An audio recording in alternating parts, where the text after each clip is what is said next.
caputo creatura, e pisciaiole, fruttaiole, per tutta gente Rio. I love Tuesdays, Adreano. Oh my God, so do I. You know why? Because it's the Calcio guys on CJLO 1690. We have an absent today. Yeah, we're somebody's a little sick today. A little sick. That's Gianni. So with Adreano and Nardo, I'm Nicholas Di Giovanni. So it's a two-man show. We must have got Gianni must have got a red card because I don't know, something must have happened for him not to show up. You know what I think it is? I think it was the Napoli-Roma game. He was a little sick and tired of I think so. performances over there. I think so. Imagine liking two teams, Adriano, and when they play each other, neither of them win. Yeah. That's what he had to go through with Napoli and Roma, the Derby della Sole. Yeah. Last week, we went through the predictions as we normally do. Yes. Nobody predicted a 1-1 draw, and this is what the game sounded like. Oshuari in the centre, and there's also got Dzeka. He will drop for El Shawari, and it's off the post and in. That will be a goal for Roma. It's a wonderful ball. It's an opportunity for an equaliser. And it's exactly what has happened. There is drama in Naples. Grace Mertens appears to tap it home. His fourth goal of the season. That was so. There you have it. Mertens scored late. What went wrong on that Napoli goal? I mean, the Roma defense just looked so lost. Yeah, I think it's just typical Roma defense, as we've mentioned in the past. I know Gianni's not here to do his classic Roma rant about their shaky defense there, but I guess we'll have to fill in the void. The Roma defense, once again, shaky. I mean, they played decently throughout the game. Napoli did have chances throughout the game there, and I think you know what? They finally broke through, and it was off. Was it off the? No, was it off the set piece? Yeah, because no, it got the deflection, and then Mertens was side of the net there, and he popped it in. But they kept it onside, and Mertens does what Mertens can do, and he finished that, and it was a big point that Napoli needed. They needed the win, but it was better that they got a point than 0-0. So it was actually a really nice play by Insigne to keep it in. Oh yeah, big time. Oh, exactly. That's what it was. Yeah, that's what it was. It looked like a kind of a set piece, but you look at these stats, Adriano. Napoli deserved to tie it. They straight up deserved to tie it. Roma had 37% possession, so that means Napoli had 63. Mm-hmm. They had 26 shots, only 5 on target, but 26 shots versus Roma's 8 and 8 shots, 4 on target. So would you say it's a fair scoreline for each side? I don't know. I still think Napoli merited a bit more the win. In terms of that, they got many more chances, and their only problem was they couldn't finish. They had so many opportunities. They were offside more than they were onside, it seemed like, throughout the game.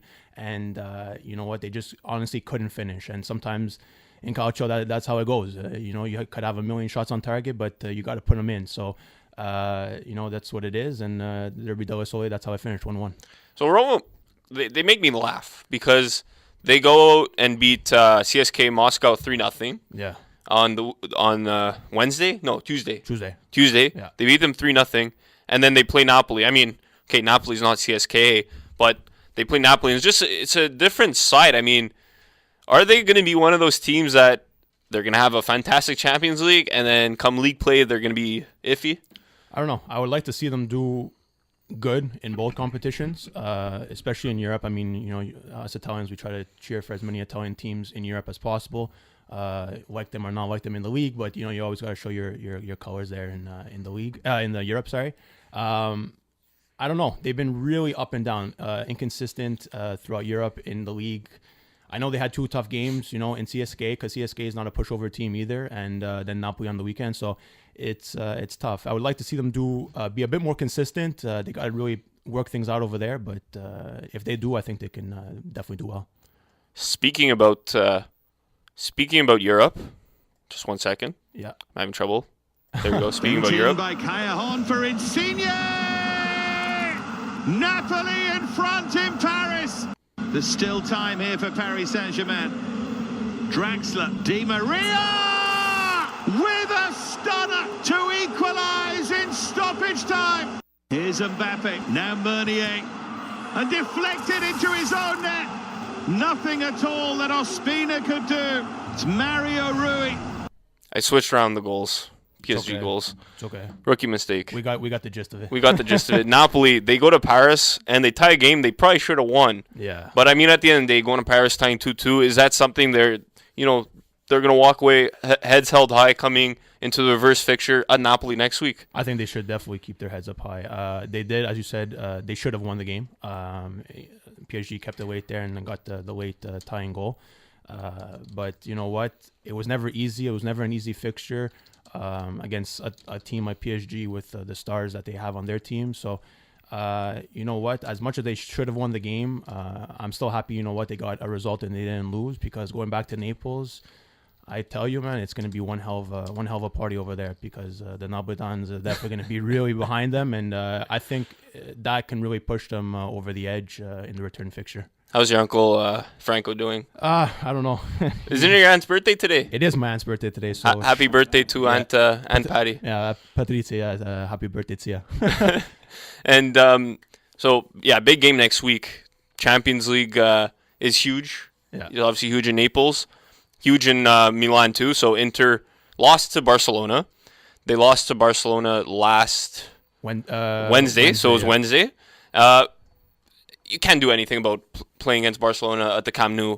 But then they go out yesterday at Lazio, a good game, and they went out 3-0, including this goal from Mauro Icardi. Valero to Icardi. This could settle it. This more than likely will settle it. He's done it again. Mauro Icardi. So Icardi now has 6 goals on the season in Serie A. His 7 last shots are all goals. 6 of his 7 last shots are all goals. Mm-hmm. So Inter wins 3-0 against a team that they fought for the final Champions League spot last May. So do you think this kind of cements their place, that they deserve that spot? And I mean, Adreano, are they a legit team now? I know we hate to say it. Unfortunately, unfortunately, I would have to say yes, I guess, kind of. I don't know. They're not playing always top quality football. You know, they can always do better there, but they've proven that they can certainly hang within the top 4 in the Champions League position. So they beat a good Lazio team on the weekend, and they shut them out 3-0. So it takes a lot to do that when you have a proven goal scorer on the other side in Immobile. So you know what? The Barcelona game, that was always going to be tough. Playing a team like Barcelona, I know, as we said last week, Messi's out, whatever, you know, maybe they'll have a chance. I thought they would have a chance maybe to score a goal, but no matter what, Messi out, it was going to be a hard game against Barcelona. And going forward, I could see them to continue to, unfortunately, do well or decently enough. I think right now they've done enough to cement their place, even from a Juventus fan like myself. Yeah. Cement their place. They're in second, actually. So they're tied with Napoli on points. Mm-hmm. They're in second, and they just look so good. And like you said before, Italians got to cheer for Italian teams in Champions League. I'm still iffy. It's tough it's tough for Inter. It's tough for Inter. So before we go to break, tragic news out of Leicester this weekend. Yeah, owner Vijay Shrivadanaprabha, I hope I said that right, was unfortunately killed in a helicopter accident in which the pilot and 3 other passengers were also killed. Accident happened right outside of the King Power Stadium in Leicester. You know, here at the Calcio guys, we just want to give our condolences to his family, to the Leicester City family. Yeah, sure. As Italian soccer fans ourselves, we know what soccer and tragedy look like. We saw last March, unfortunately, Davide Astori passed away, and then in Genoa in August, the bridge collapsed. So, you know, it's times like this. You saw so much outpour for Leicester City across England, across Europe, and it's sad to see, because this guy, you know, he was just a fantastic owner for the club. He brought them from the 3rd division to the championship in 6 years. And to win the championship. Yeah, exactly. To win the championship in 6 years that he owned them. He gave free beer to fans, free bus rides to away games. He gave luxury cars to his players. He brought Andrea Bocelli to sing at their party game against Everton in 2016. It's heartbreaking to see, Adreano, and you know our hearts here, definitely, even in Montreal, are definitely with Leicester. You're listening to the Calcio guys on CJO 1690.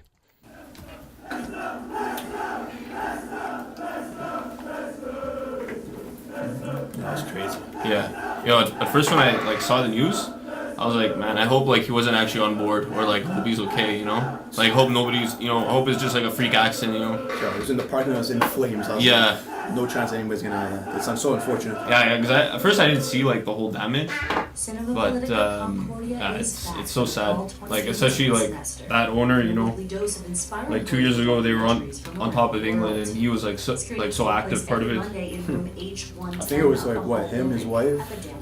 That got killed. Was his wife on board? Because I heard his son wasn't. His son wasn't there. He's alive. But I think it might have been the wife or somebody else. I'm not sure. Or his daughter or something. I don't know, some family member. One of his mistresses. Try spelling his name. What? Try spelling his name. I practiced. I started practicing pronouncing that. I looked it up how to say it. I don't know what to come back with. Join your host, Ryan Ryder, as he covers all the latest in the world of combat sports. Spall. It's Main Event Radio, Wednesdays at 2 p.m. only on CJLO, 1690 AM. CJLO, 1690 AM. Beard love forever.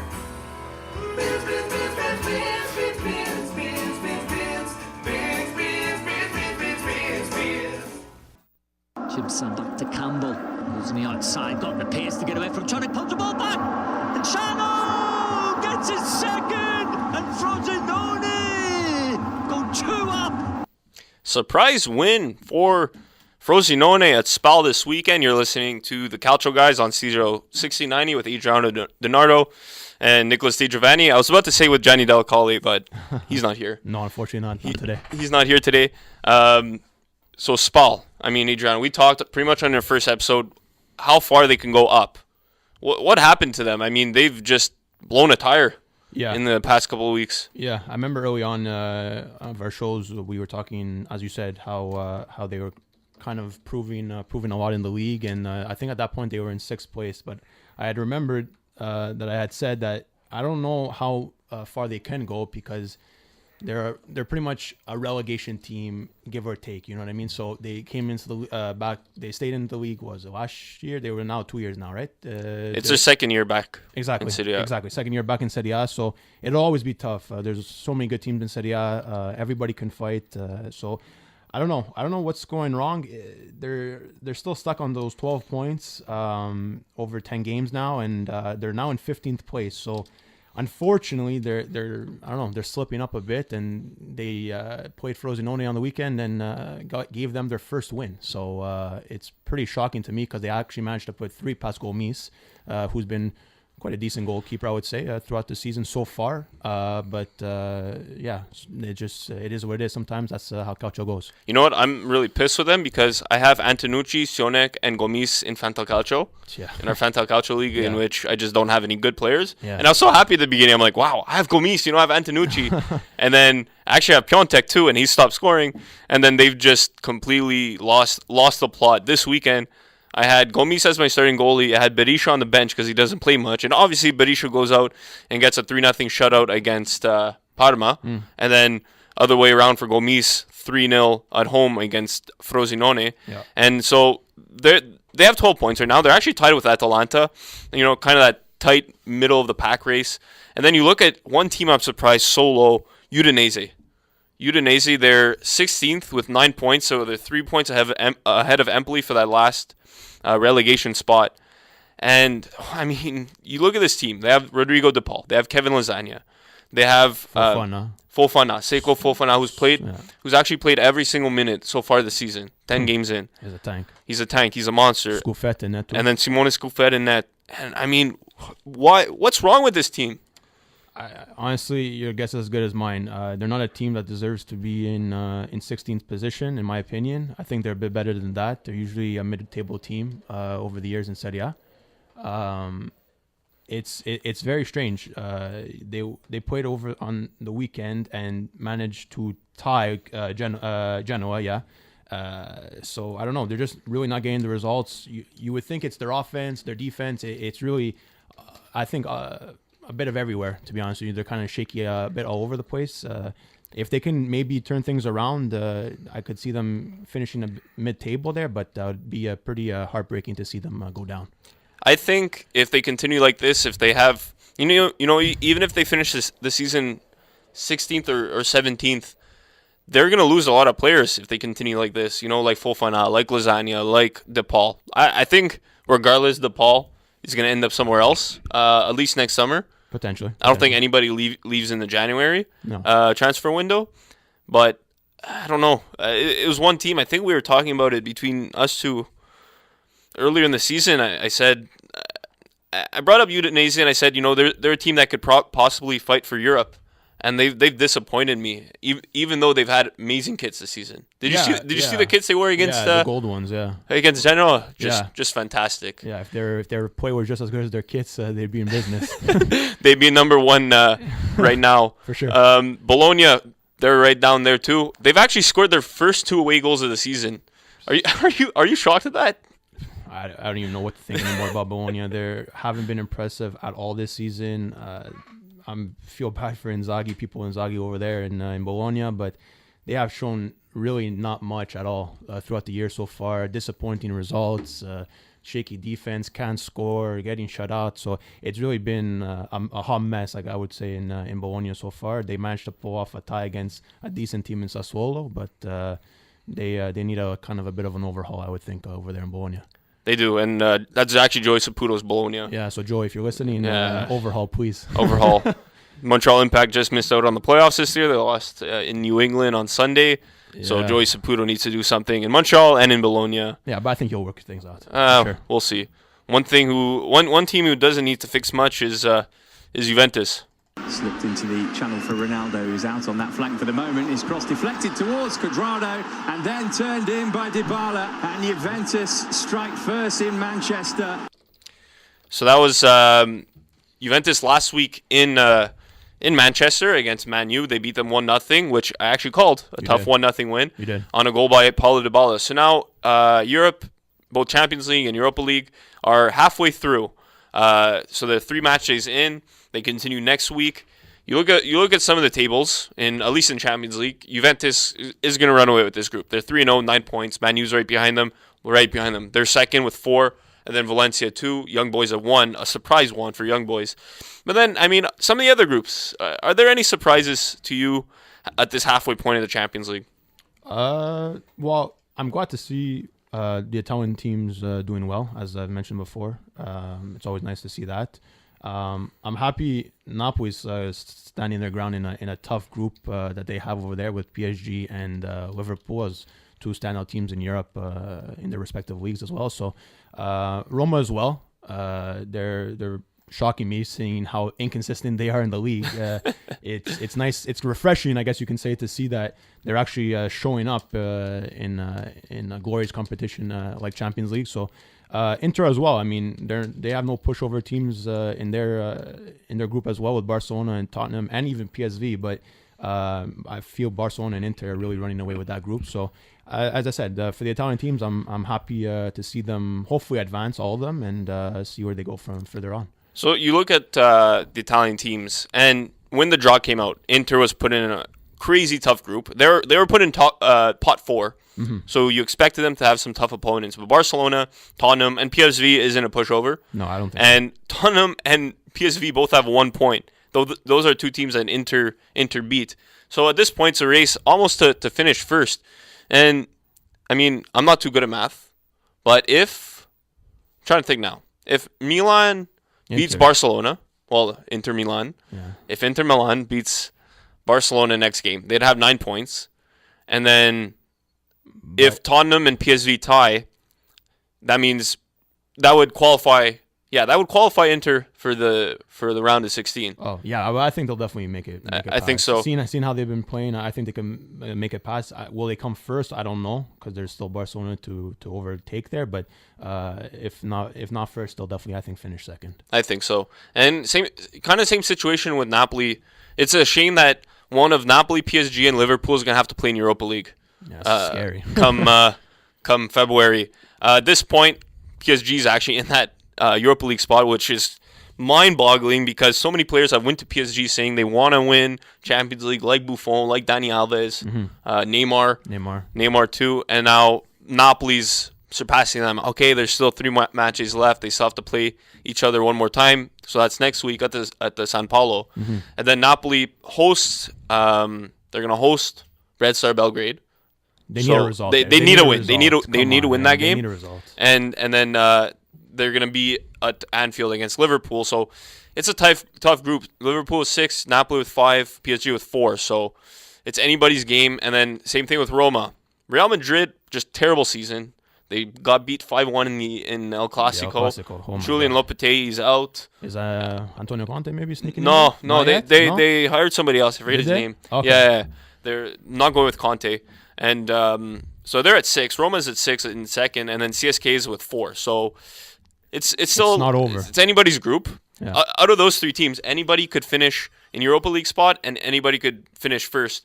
And I definitely think so. Hopefully, maybe Real Madrid goes down. Maybe it would be a pretty funny to see if Real maybe would go down there. It's pretty unlikely, but anything can happen. But I would like to see. I'd like to see Roma hopefully finish first. I mean, they have the means to do it. They've been more consistent, as we've mentioned. It seems in Europe than in the league. So if they can continue on a good path, I think maybe they can even push for first place in the group. Out of the 4 Italian teams, yeah, is there one team that has the lowest chance of making it through, or let's say has the highest chance of playing the Europa League? Do you think has the highest chance to stay out of the Europa League or get into the Europa League? Get into Europa League. So basically, out of the 4 teams, if you're going to put money on one team not making it, who would it be? Wow. Inter. For me, Inter. I would like to see Inter go down. As much as it pains me to say that they'll probably go through, I would like to see them going down. But seeing how the groups are on points at the moment, it's tough. I would either say Roma or Napoli, to be honest with you. Roma or Napoli. Just to see, Wow. just seeing how close the groups are, and every point is like very crucial. They're all close in points from 1 to 3 in both groups, so really anything could happen. I would like to see both those teams advance, as I said previously, but anything can happen, I would say. So one team who's playing in Europa League right now is Milan. Yeah. On the other side of break, got Steve Polillo from Special guest. Milan Club Montreal to talk about Milan and big win against Sampdoria this Big weekend. win, yes. You're listening to the Calcio guys on CJO 1690. I'm Cy Sperling, president of the Haircut for Men, and these are just a You're few still of the here? men who call Okay, an appropriate number perfect. So I have some for ads going, and I'm appropriate gonna hair. play the Milan highlights from this weekend, and then we'll have you on. Okay? Throw away your hair. Thanks. Park that convertible. Put down your trophy wife. You wanna ask From me, Christian. They're gaming against Sampdoria, they're gaming against Real Betis. The Higuain, Cutrone attack, Gattuso's antics at the end of the game.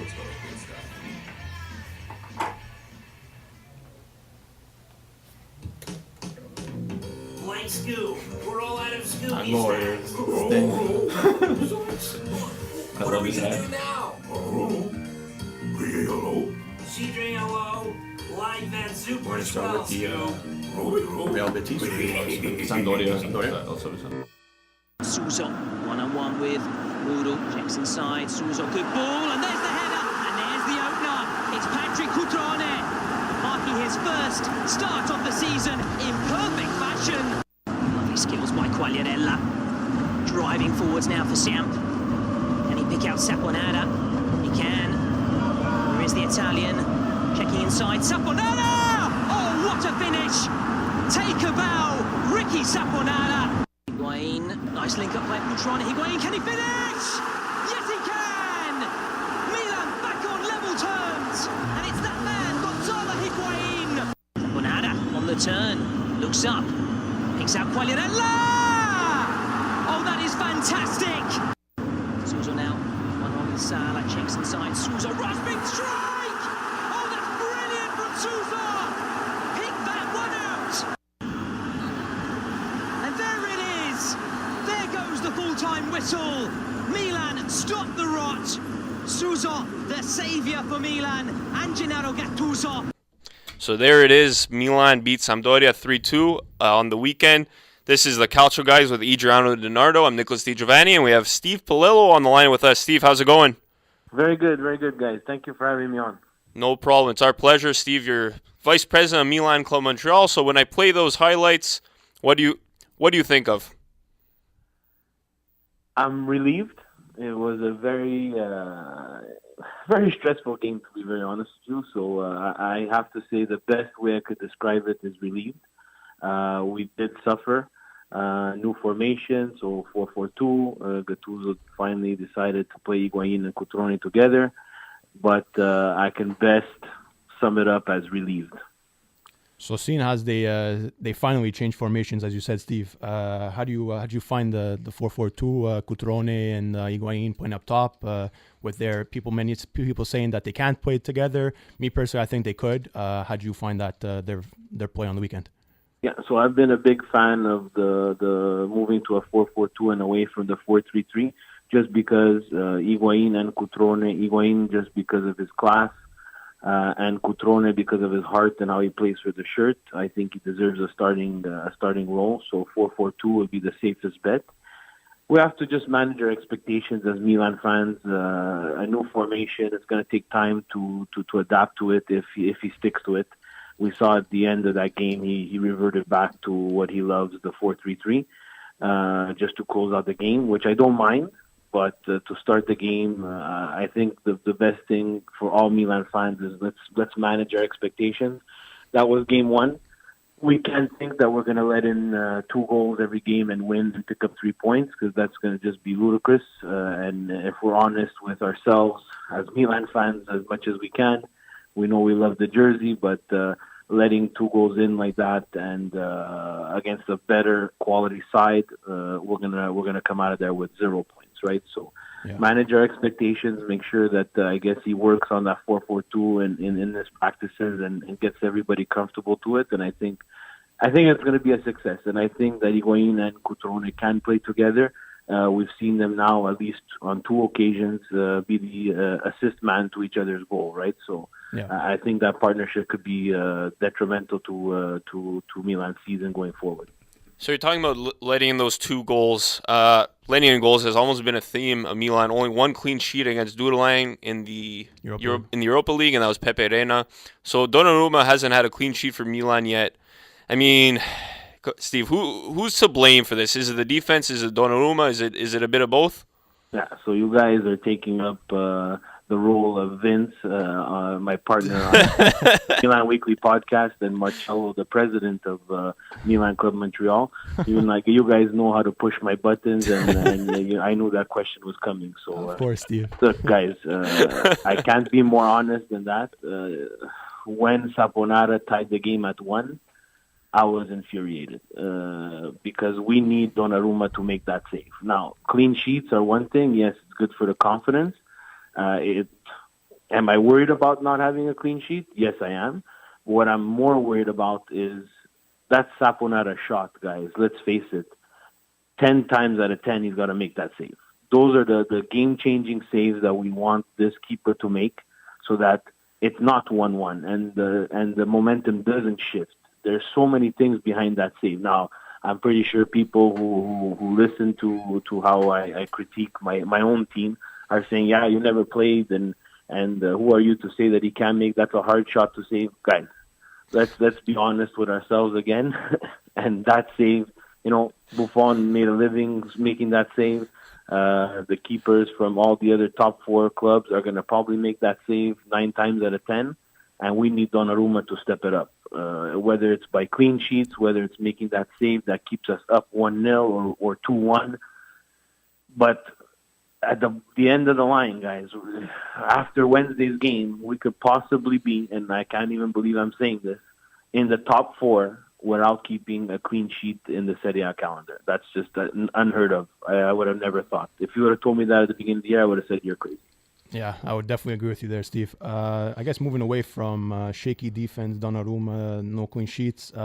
In the attack, Suso comes out magical in the game against Sampdoria, getting the winner on his classic left foot there. He has 7 assists, I think, in 9 games so far. Exactly. So most in Serie A. How do you like his play on the weekend? Yeah, so Suso's another mystery. on the Milan Weekly podcast, it's going to come out later this afternoon, so I'll give you a little bit of a preview. Yeah. And you guys, please, this is just my opinion, and you guys could correct me if I'm wrong. Could it be that game against Sampdoria, Suso was our best player and at the same time our worst player? Now, you're probably saying, Steve, you're crazy. I don't know where you work. I don't know what fumes are coming towards you. But, guys, the way I break it down is, yes, the assist, yes, the goal, that's fine.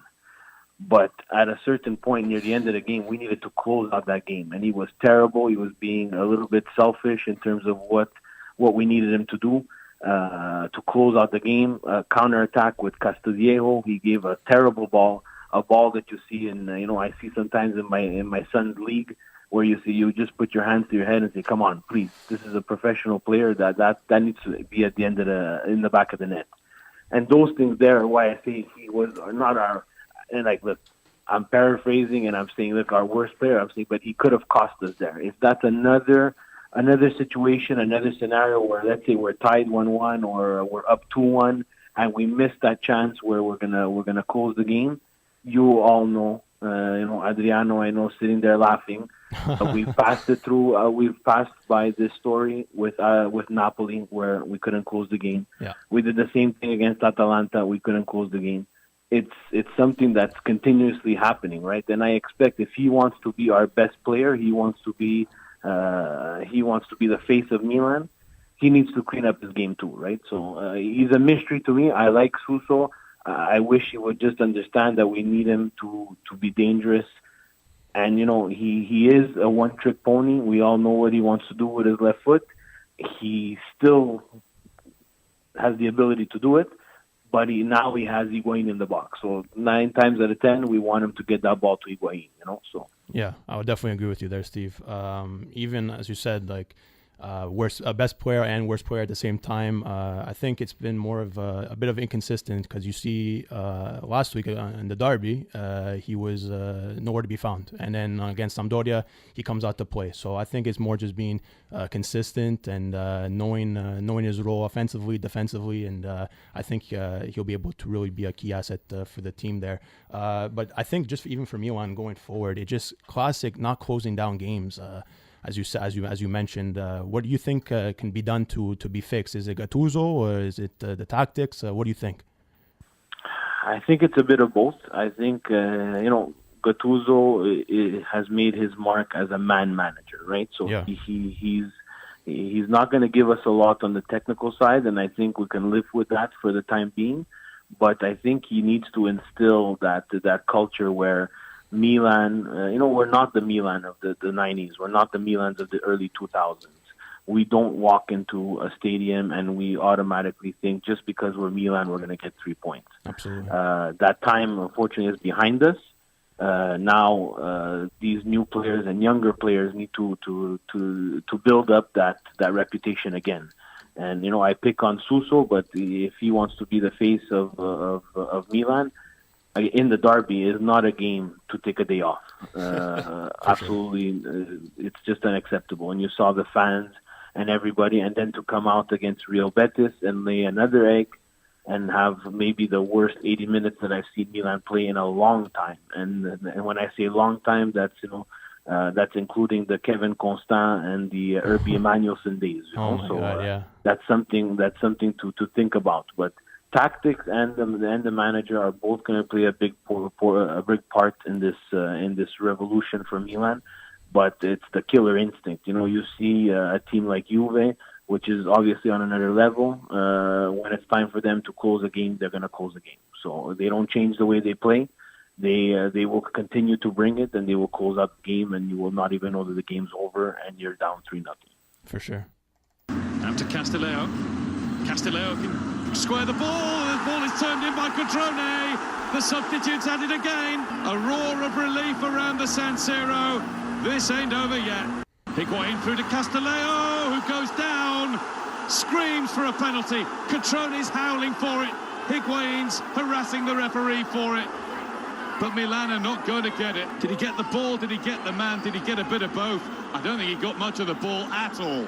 So last week in the Europa League against Real Betis, Milan goes down 2-0, and they're trying to come back, and then Castelleo gets pulled down in the box. I mean, what did you think of that particular situation? We need to have VAR, that's for sure. Oh yeah, for sure. That would have helped out everybody in that situation. But I don't want to use it as an excuse. Guys, there was 80 minutes of garbage football. Especially coming off a game where, we didn't show up for the derby. I'm pretty sure everybody was mad. Last minute goal by Icardi. Never leaves a nice taste in your mouth, right? Bitter up until Thursday. That Thursday game, Gattuso needed to send a message. The team needed to send a message. Say, look, we know we didn't show up in the derby, but here, this is the result. Tell me that they were away at Real Betis. I would say, you know what? It's an away game. Maybe they had an off night again, or he changed the lineup completely and he started 11 new players. I would say, you know what? He's doing some sort of rotation, giving the guys a break. But there was a lot of starters on that pitch. I think he made a mistake starting Biglia. He risked some major injury there because we all saw him limping after the Nangolan challenge during the derby. I think he needed to rest some guys, or at least send a message to some of the guys and say, no, it's not just because I start you in the derby that you're automatically guaranteed a spot. And I don't want to use that was a penalty excuse. They didn't play. We should have never been in that position, especially in Europa League. A win against Real Betis would have probably closed the group. We could have used that time to rest some of our starters. And now we find ourselves in a situation where we need to go to Real Betis and we need to get some sort of points, and we're going to need to start our core 11 or some of the core 11 to get a result in Spain, right? So that's what I got from the Europa League match. But again, for me, Derby and the Europa League match, just very disappointed in the way Milan came out in both those games. So I guess shifting away from disappointing results, there's a huge opportunity for Milan tomorrow afternoon at 3:30 against Genoa in their match. That's the fixture that was supposed to be played in match day 1, but it's going to be now tomorrow on Halloween. How crucial, how important is that for Milan? Seeing where they are, they're a point difference. Milan's in 5th with 15 and Genoa at the moment in 10th with 14 points. So how crucial is this for Milan going forward? It's very important. So these makeup games, it was scheduled for the first match day, like you said. Tragedy in Genoa, and justifiably so, match was postponed. I find it's positioned in a really hard spot. Milan's playing a lot of games, a big game, Derby, then Europa League, then Sampdoria, and now midweek Genoa again. But they are at home, and we need to use the home fan as that 12th player. Mm-hmm. And I think it'll be a big statement, and it'll relieve a lot of pressure on not only the players, but Gattuso, the administration. If we can come out with the 3 points against Genoa, take that 4th spot, or be joined with that 4th spot, I think, with Lazio after they lost against Inter.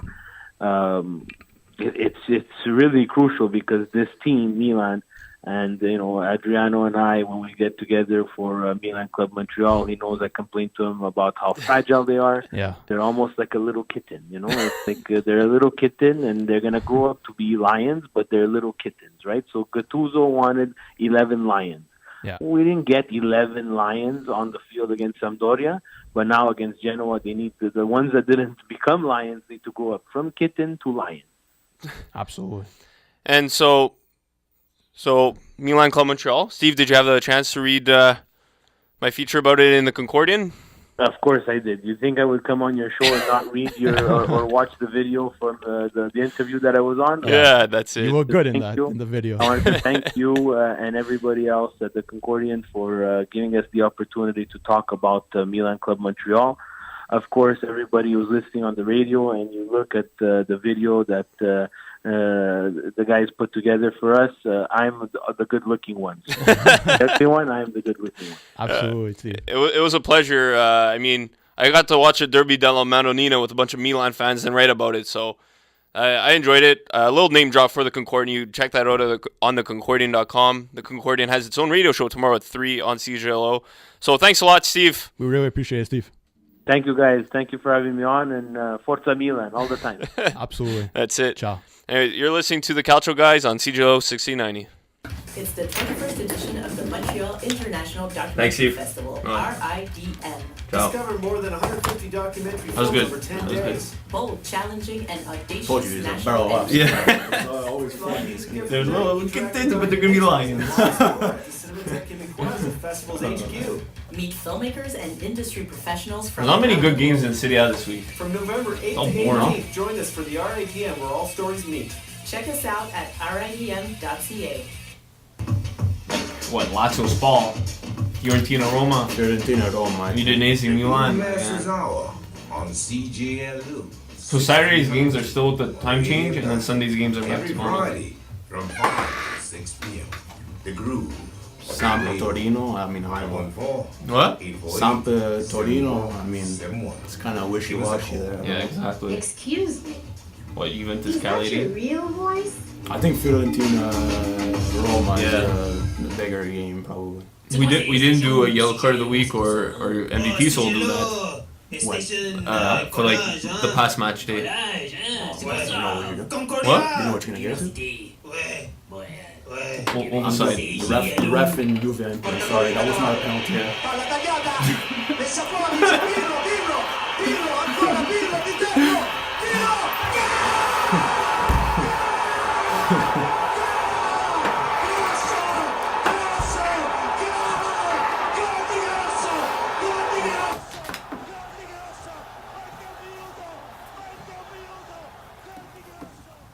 We needed a little pick me upper. Yeah, you can And never go wrong with that clip there. nothing beats listening to Fabio Caresa's call on Fabio Grosso's goal Yeah, it was amazing. in the 2006 World Unbelievable. Cup. Shivers. Ugh. Crazy. Yeah. Amazing to see. You're gonna check it out on our YouTube YouTube after our reaction from that. Yeah, for sure. We have the definitely. camera set up. We do have the camera set up. Yeah, check us out on YouTube for sure. Follow us on Twitter, the Calcio Guys. So And, Adreano, Mixcloud as well for the audio. Mixcloud, the Calcio Guys. So Adreano, we forgot to give our MVPs of the week for match day 10. For match day 10. Who's your MVP?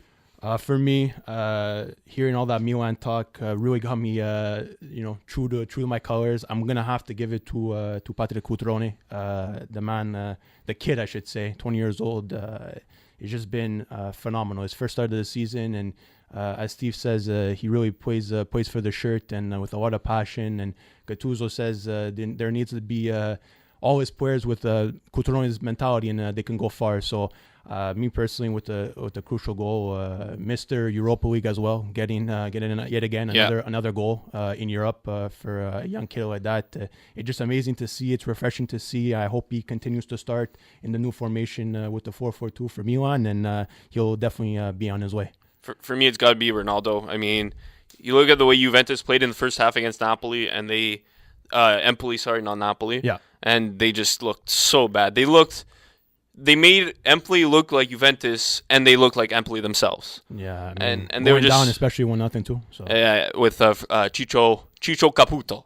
There he is with his goal, and then Ronaldo just took over. I mean, he did score on the penalty, and then his just incredible goal, almost out of nowhere.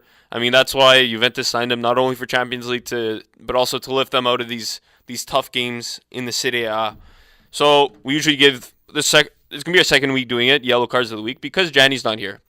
You want to go one yellow card and one red card each? Sure. Yeah, absolutely. Take it away. So to start things off, for me personally, I'm gonna have to give. I'll probably have to give the yellow. The yellow? Yeah. Going to be another. This is definitely going to be another yellow. Yeah, definitely another yellow card for the referee in the Empoli-Juve game. As you said, Ronaldo scored on the penalty, but in my opinion, that should have never been a penalty in my eyes with that Dybala and I think Benacer collision there. If anything, I don't know. It was that to me is tough. Shouldn't have been called there, but it did, and Ronaldo scored. So I'm gonna have to give the yellow, I guess, for that incident. Can I give you a yellow for that? No, because I it was can't not- give you yellow for that. No, I don't know, because it wasn't just. That's to me, it was not a penalty. I think what you know what. Even as a Juventus fan, I didn't think it was a penalty at first, and then you look back on it. DeBala wins the ball, and there's contact. He took him down in the box. That's tough. I don't know.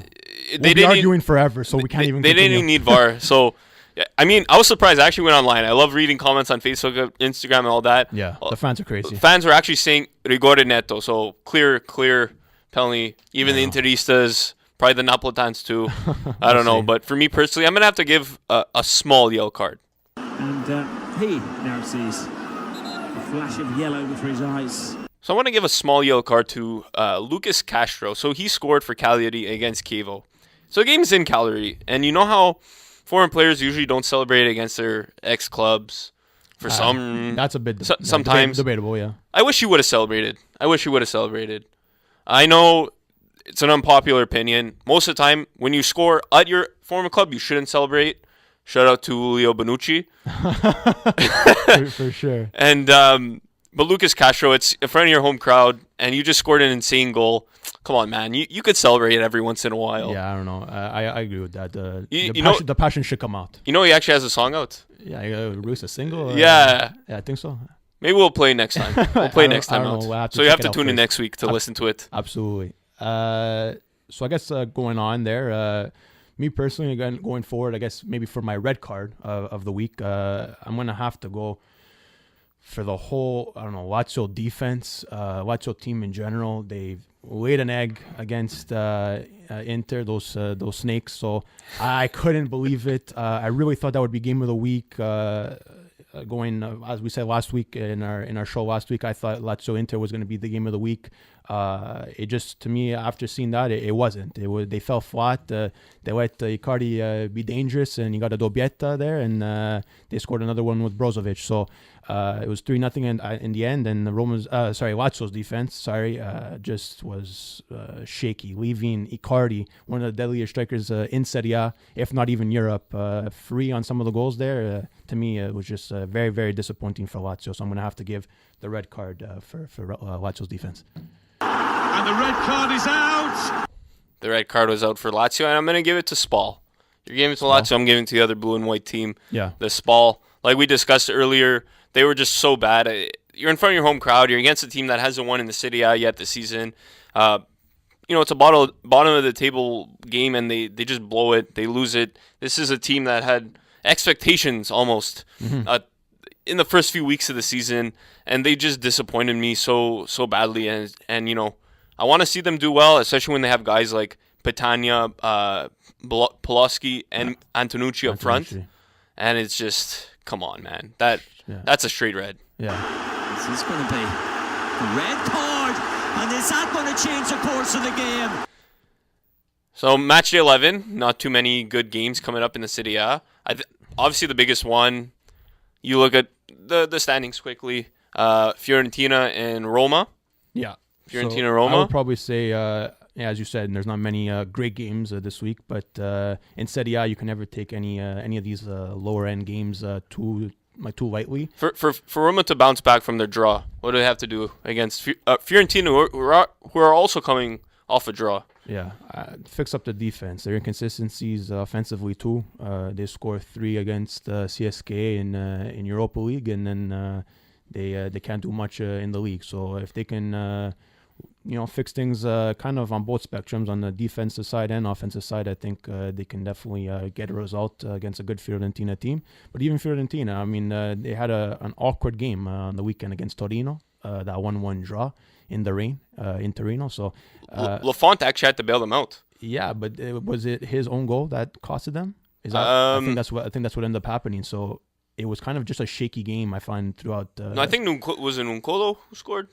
No, I'm pretty sure it was because it hit off his hand from the post off his hand. Yeah, but he made big saves later in the game. He did. But again, that's a disappointing result for a team like Fiorentina, where they should probably be getting a result against a lackluster Torino. So I don't know. Roma, going back to Roma, I think they're just gonna have to work out the kinks offensively and defensively, and they'll be on their way. Predictions for that game? That's gonna be tough. I'm gonna say 2-1 Roma. 2-1 Roma. Actually, yourself? 1-1. I'm going to go with the draw. They're each coming off 1-1 draws, so it's fair to have a 1-1 draw. That's fair. So Udinese Milan, we talked about that midweek game with Steve. And how much of a disadvantage is it now for Milan to play a Serie A game? I mean, Genoa too. They're actually going to Inter Milan. So they're in Milan twice this week. Yeah. That's probably why they scheduled it at this point. Maybe. So for both clubs, how much of a disadvantage is it? As Steve previously mentioned in our little interview there, it's tough because they're going off from playing the derby to Real Betis, Sampdoria, and now they're playing a decent, I guess, team in Genoa there, and it's tough. It's a lot of consecutive games, back to back there, so it'll always be tough, no matter who the opponent is. You need the time to train, you need the time to rest, so it's going to be tough. It's not going to be a walkover game there, a pass in any stretch of the imagination there, but I think probably for Genoa, seeing that they have two big clubs ahead of them is definitely going to be tough, especially in Milano there. But seeing on Milan's side, it'll be just as tough with all these consecutive games. So we have a couple of minutes. Should we run through the predictions quickly? Yeah, it's only two of us, so yeah, absolutely. Take less time. Napoli-Empoli. Napoli-Empoli.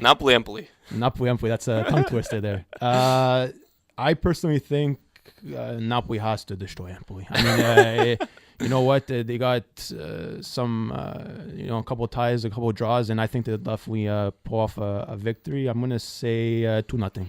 2-0. I say 2-0. Let's go 2-0. No, let's go 3-0. 3-0? So, got a couple of minutes left, Adreano. Quickly. Yeah. Inter Milan Genoa. I'm going to say 1-1 draw. I can't stand the Snakes. 1-1 draw. 2-0 at home. So Fiorentina, Roma, we went through it. Juventus hosts Cagliari, 2-0 Juve. Yeah, I think 3-1. 3-1. Yeah. Sampdoria hosts Torino. I go 2-1 Sampdoria. I'm going to agree with you, 2-1 over Torino. Lazio Spal, 4-0. 4-0 Lazio. Lazio Spal, I'm going to say, I'll go 3-0 Lazio against Spal. Chievo still at -1 points. Pretty much been at -1 since the start of our show. Yeah. Host Sassuolo, I'm going to go 3-0 Sassuolo. I'm going to go, I don't know, Sassuolo's been kind of shaky, but Chievo can't get any worse there, I guess. But I'm going to go 1-0 for Sassuolo.